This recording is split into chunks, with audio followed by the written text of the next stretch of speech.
Hey guys, today will likely be the last time we take a look at my natives until 2026. Most of them have already slowed down significantly, ready for hibernation. Obviously, my oldest native colony, well, my first ever colony, is up first.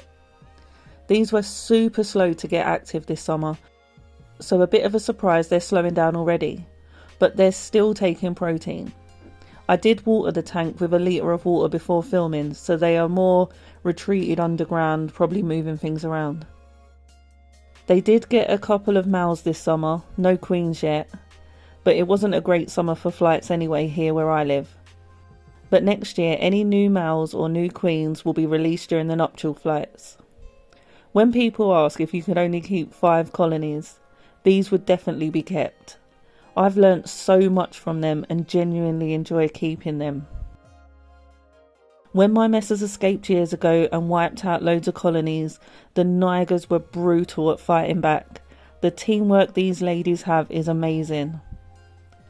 It's surprising, considering most start off with natives, that there are not loads of established colonies. I don't know if people get bored of them and release them, but as soon as they get to a few thousand workers, they are savage and are so much fun. I can't even put isopods in their tank. They'll just wipe them out within minutes. They don't get a full hibernation because if I put them in the cold dark place, the plants would die. They get offered sugar snaps all year round and protein, but they have not shown as much interest lately.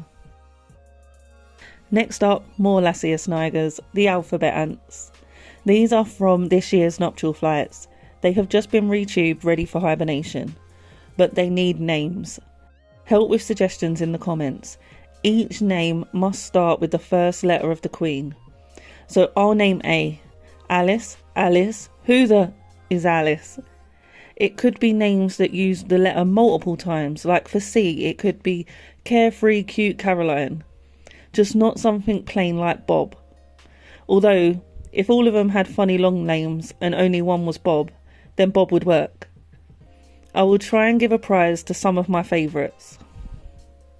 The alphabet ants will be sold for the ANTS Foundation or donated to the ANTS colonies for schools. It's not been decided yet. If Alice does go to a school, I'll probably leave out her surname though. They have definitely grown at different speeds, despite the exact same care of room temperature and sugar snaps and protein twice a week. Miss Q is about average and O is lagging behind with only 5 workers. I look forward to any name suggestions.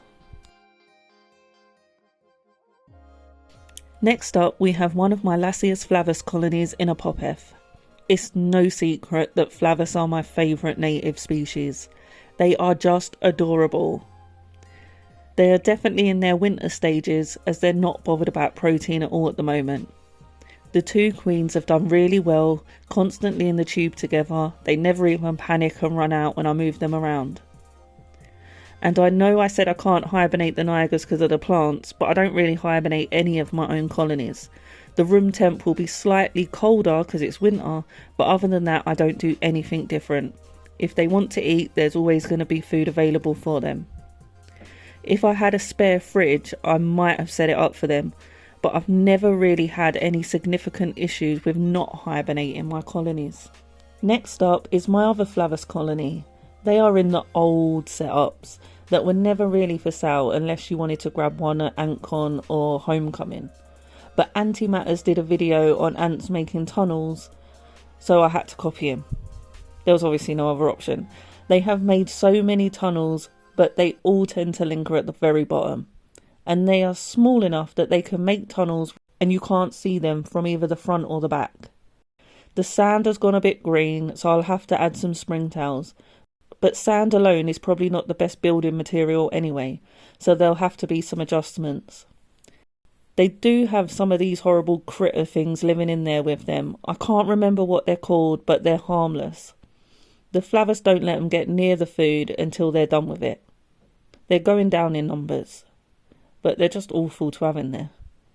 The flavus are slowing down on eating too, but I am really looking forward to seeing both of my flavus colonies grow. Lastly, I have a little Rubra colony. The queen always hides in the tunnel bit, and they are very quiet now it's got cold. When it was warmer, it was so hard to get food in and out because they would always want to explore the outside of their setup. I have the empty test tube attached just for the escapees, because if not, one would get out when I opened it, and then I'd have to reopen it to get that one back in, and while I was doing that, 2 more would escape in the meantime. So with the empty tube, I just pop it in a spare tube and then swap it over with the other empty tube. And that's worked for me. But give me a pop F any day. That's all for this video. Until next time, take care, stay safe, bye.